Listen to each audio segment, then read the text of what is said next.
I learned to ride Dad's battered bicycle on the lane behind the old mill, when the sun was a coin and the cicadas kept time with my heartbeat.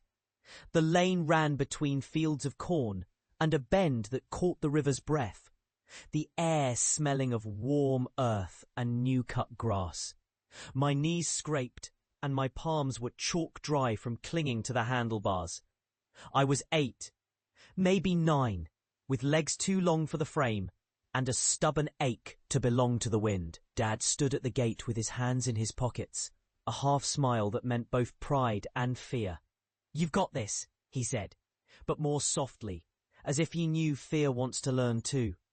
"Look where you want to go, not where you are afraid to go." He released the bike's stand and kept pace with a few quick steps as I started, the tires biting gravel and spitting dust into the air. The chain clicked a patient rhythm.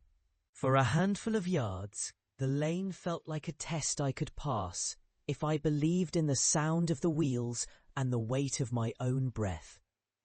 Then the world widened. A puff of wind across the corn, the sun peeling the air into gold. And beyond the hedge, the river flashed with little boats shadowed by willows. My heart learned to ride as I learned to trust. I rose from a wobble, steadied by that rough but true push of gravity, and rode a little farther.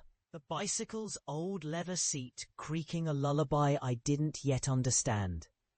And then I met a patch of gravel, humbling, stubborn gravel, that reminded me I was still a child, not a cloud. The front wheel bucked. I pitched forward into a clump of wildflowers and clung briefly to a stalk, feeling the sting of dirt and the sting of shame wash together in my throat. When I looked up, Dad's face hovered over mine, not scolding, but softly astonished. "Stand," he said, offering his hand to help me up. "Stand and look again." He brushed a speck of dust from my sleeve and smiled with a tenderness that carried more weight than any lecture. In that moment, the world narrowed again to the colour of that lint along my sleeve and the sound of his quiet voice. One more time. And I did. One more push. The lanes widening, the river turning a shade of blue that felt almost holy. The lilac bushes at the edge of the field, releasing a perfume both sweet and heavy with memory. That day did not end with a grand triumph or a shouted chorus. It ended with us standing at the gate of the yard, while the sun grew long on the fence and the cicadas hummed their evening hymn. I watched Dad take the bike and set it against the wall, the metal still warm at his hip where the sun had kissed it. He told me to wipe the sweat from my upper lip and wipe the dust from the seat of my mind, to carry the memory with the same care I carried the handlebar, with balance, with gratitude, with a readiness to fall and rise again. Now, as I sit in my kitchen with a violin of memory tuning itself in the quiet, I understand the meaning of that day differently than I did then. I see how the wheel's small circle mirrors the cycle of a life. You learn to begin, you test your nerve. You risk a misstep, you rise, you fall, you rise again, and you do so with someone steady nearby who believes you can. The lane did not belong to me that summer, nor the bicycle, but the ones who watched me, my father, a neighbour, a dog that barked at the edge of dusk, gave me a map of belonging. The world did not become ours all at once. It offered us a doorway, and we stepped through with cautious joy. Sometimes at night, I hear the old bicycle's voice in my sleep. Metal sighs and wheels whispering down a gravel road, and I wake to a room lit by the memory of late sun and the distant sound of crickets.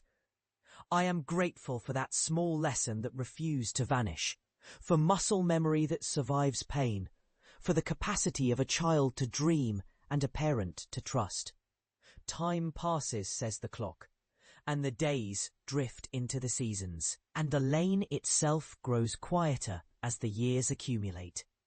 But the first push of that hill remains a lighthouse in my chest, a reminder that growth is not a sudden eruption, but a patient climbing, a series of small yeses that lengthen the road ahead. And in the long, quiet evenings of age, I think of that summer, and I am grateful for the mercy of ordinary things. A bicycle, a gate, a hand that steadied mine, a road that opened toward the river and the future. I carry that memory as one carries a seedlight, durable, alive, ready to sprout in the right weather. The ordinary becomes holy when tended with attention. The road becomes a sentence, and a life becomes a line of gentle, honest progress. I have learned to welcome every small beginning, to honor every fall that taught me to stand again, to notice that the same wind that ruffled my hair as a child still lingers in the mornings, urging me toward kindness. And when I tilt my head and listen now, I hear the chorus of that lane, the squeak of the bike, the whisper of the gravel, the distant river's sigh, and I am reminded that some wells keep filling if you return with a patient heart. Time may pass, but meaning endures, and I am grateful for that enduring thread running through the days, the simple act of learning to ride, and the hands that steadied me long ago, and the wind that continues to remind me to start again.